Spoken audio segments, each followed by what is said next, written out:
We are Green Bazaar. Everybody is staring at us. Yes. I think people will look at us on the camera and they will think that we are like influencers, so they will be like, so we need to know how to deal with it.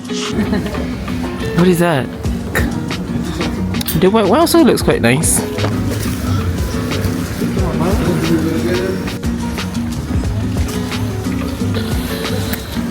Today we're stepping out of the comfort zone. Rafa is forcing me to go to Green Bazaar, and it's my first time. I've never been here. I've been living here almost 2 years, but I've never been here because I'm a bougie bitch. I'm a bougie bitch.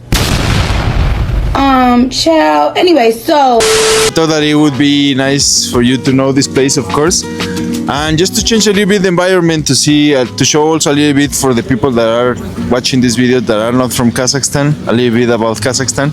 This is, I think, one of the biggest markets in Central Asia. So yeah, It's the busiest and also the most people come here all the time to buy some stuff and everything, which relates to the topic today. Topic today that we're going to talk about is work-life balance, and what better way to shoot a work-life balance rather than us being in the most chaotic place in the country. So come around with us. okay. So today we are here to talk about work-life balance, right? And I think there has been English? yes, yeah, we У can. нас видео запрещено снимать, только на телефон можете снимать. Oh, we can only shoot on the phone.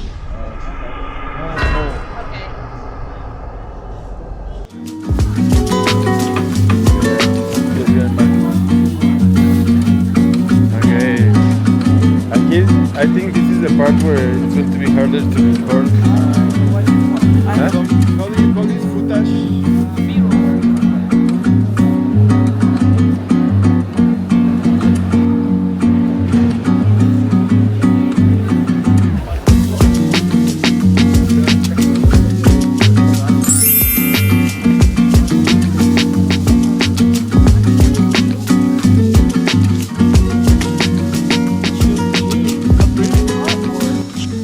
Slight change of plan.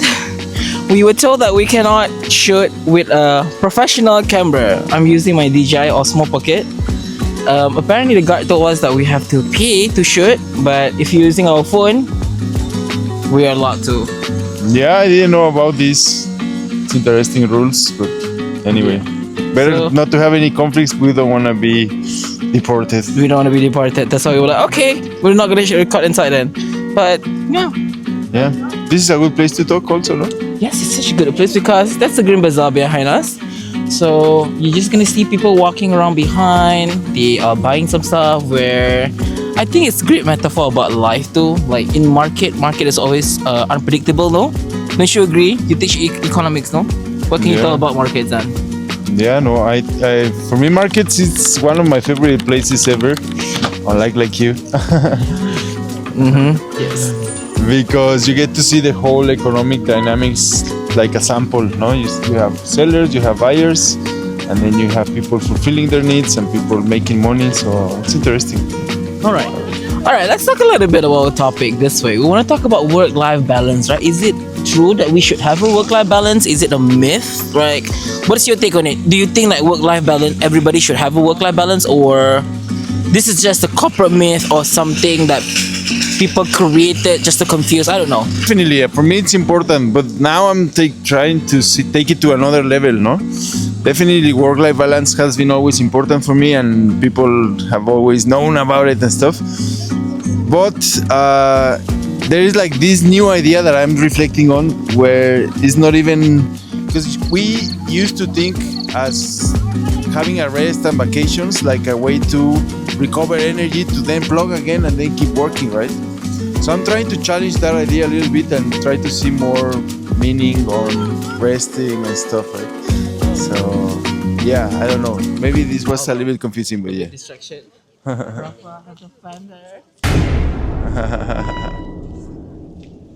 Sorry. Yeah. I think yes, it's important, but I'm starting to challenging a little bit the balance because maybe it shouldn't be a balance. Maybe it should be all integrated, no? But I'm still figuring out what to think about it. How about you? Yeah. I think the most important part where people are fighting about work-life balance is because it's just that a lot of us are being overworked to death by the corporations, not by companies, right? So I think the movement about work-life balance is because people are tired, being underpaid and being overworked. That's the main issue, I think, being overpaid, being overworked, right? If you paid your wage and also the salary that is compatible and also to their workload, then it's okay. People wouldn't ask. And as for me, before this, during COVID time, I was really like a strong advocate in terms of work-life balance, right? Because it's very important for you to take rest, right? But now as I'm working on this project, bro, and I was telling Rafa this, I was telling my team also about this, that I now work long hours because I work full-time 9 to 5 every day for my lecture job. But after that, I work on editing this podcast, planning this podcast, and also other project, right? When I realize is when you are working on a project that you're passionate about, work doesn't feel like work. Yeah, Right? that makes sense. Yeah, and that also adds to the idea of it's not a balance, right? Because it's part of the things that you like to do, right? And you have a different meaning that gives some purpose out of it. I think that's true. Like when you are working in a place or in a project or in an environment where you don't feel valued and stuff, it's very hard to have this feeling that your life is complete, because that's always draining your energy, right? I think we have all been in this kind of toxic environments, and it's impossible to have this kind of fulfillment feeling when you're working in this kind of companies. Yeah, and I love what you said about toxic work environment. I think this is kind of like why we are talking about this, because some of the place I work before was very toxic for some people, right? But for me, no, right? It depends on what kind of requirements, what kind of things, what kind of working style that you have, right? And I was fortunate that I was able to navigate through the toxic work environment, because for me, work is work. I have put a huge separations of boundaries when it comes to work and when it comes to my personal life, right? And I don't mix the two around, right? And I always make sure, even now, to my colleagues, I always tell them, we're not friends, we're just colleagues, and let's just maintain it that way. It sounded very, very rude and harsh, but it's the reality. You need to draw the line, because the problem about work-life balance is you don't know your boundaries. You don't draw the line, right? Because when you don't draw the line between your personal life and your personal life, and then when it mixed, that's where people started to struggle more. Yeah. And one example that I have regarding this is, for example, I always say this. I always say 2 times one example for an example. But anyway, the thing is, when I was working in political campaigns, right, that's a kind of setting, a kind of job where before it starts, you know that you won't have work-life balance, because the job requires you to be full-time. And when I mean full-time, is literally 24/7, right? So if you are up to signing for this kind of jobs, then if it's clear and you know, like, it's a political campaign, of course you need to be there, then it's okay. But knowing always that it has a deadline, right, when it's going to end, and then you will replan or reorganize again. But anyway, the thing is, there are some settings where it's okay to don't have it, right? If they are paying you enough, or if you're doing something that you like or you care about, it could be. But yeah, if you do it as a normal practice, then definitely will lead you to burnout. Yeah, and you need to understand that you can't do everything. Guys, we are humans. We're not AI, we're not robots. We can't do everything. Maybe in the future we can, after we uploaded our conscious to the AI, but for now we are limited, right? And you need to understand that. So basically what we've been talking about, we talk about setting boundaries, understanding, navigating the toxic work culture. And what we talk about is also that you can't do everything in life, right? Which goes to my second topic, that not second topic, second segment that we're gonna talk about, like, why do we feel this way, bro? Why do we feel burnout? Why do we feel overwhelmed? Yeah. Okay.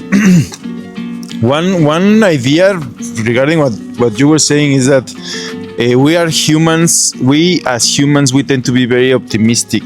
So whenever we take a new challenge, right, or we want to make a plan for a project or a task or something, we always imagine like the best scenario possible, right? Oh, I'm gonna be able to do it in 3 weeks, because in 3 weeks I will have this amount of time. But the truth is that in those 3 weeks you have other things to do. You will feel bad. You will feel sick. You will feel tired. There will be things that you didn't know that will come up, right?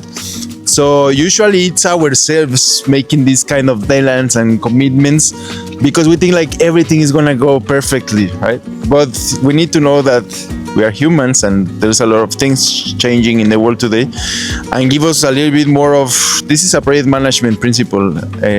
give it some reserves of time and contingencies is always a good practice also.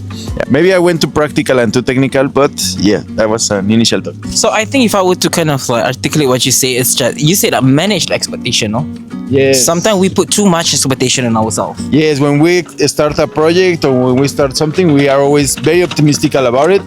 And then when we start to see that it's not. So always be cautious with your deadlines, with your commitments, right? Be aware that.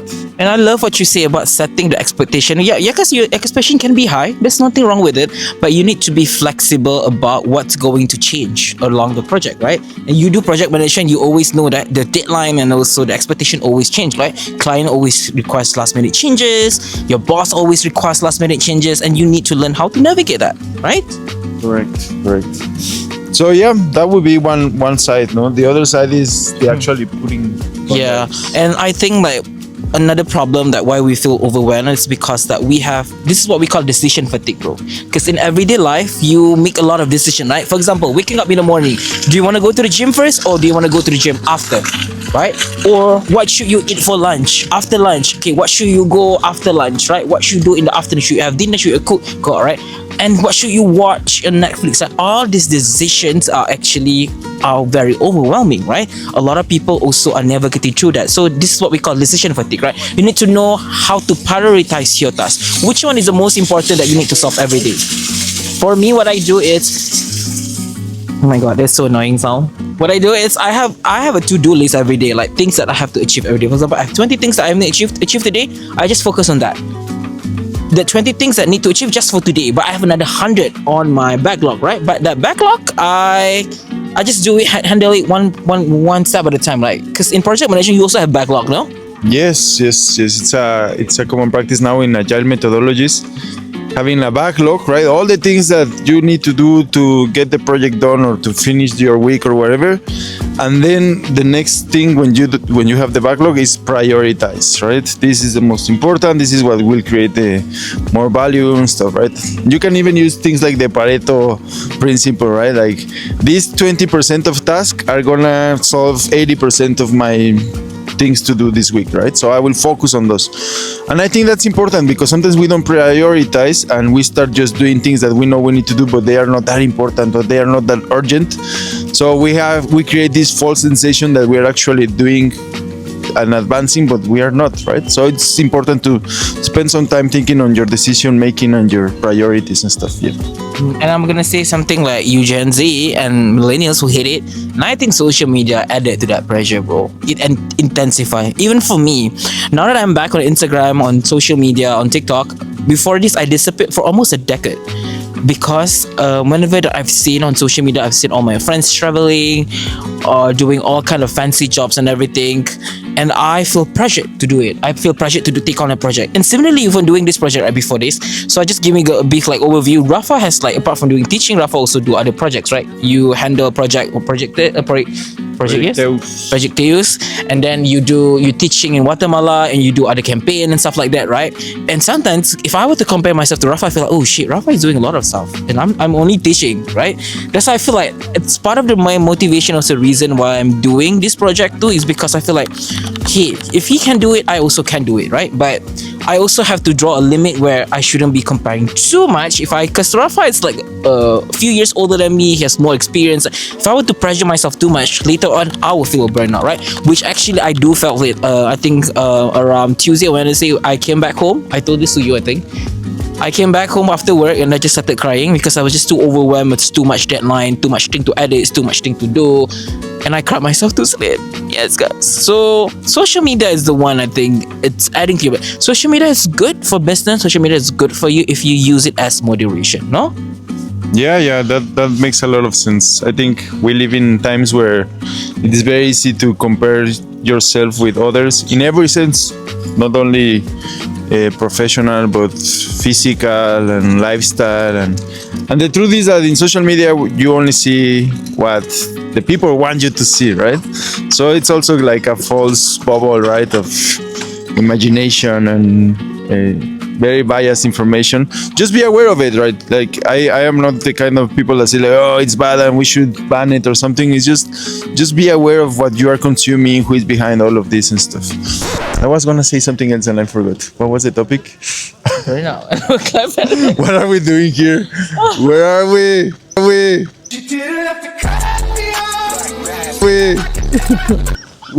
What's this? Yeah, let's talk about because we already talk about it. How do we solve this? I mean, like, how do we fix this? What kind of steps they should do?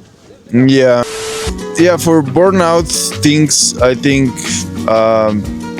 one important reflection is to always prioritize yourself, right? Like you are, even if you look, I always say this, even if you forget about the morals and self-love, religion, family, all of these abstract things, right? And you focus only on, we have a guest here now. Where are you from? Hold on. Yeah. Where are you from? Malaysian. Malaysia. Boulder, Malaysia. You're from Malaysia. I'm from Malaysia, yes. He's from Mexico. Mexico. Yes. Oh, Mexican.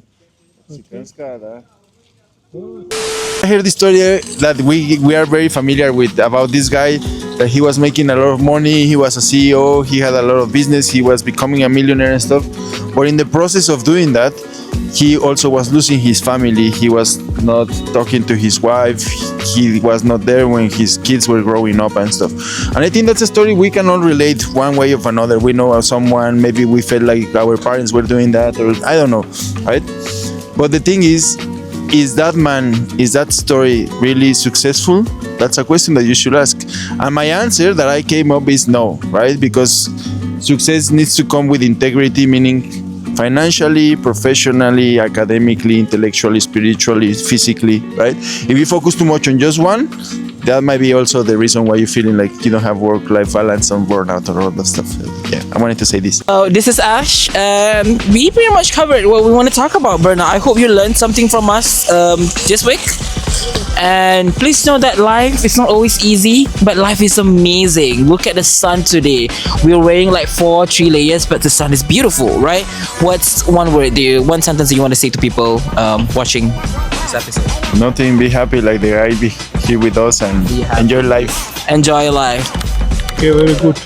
Very good. All right. See you guys. Bye.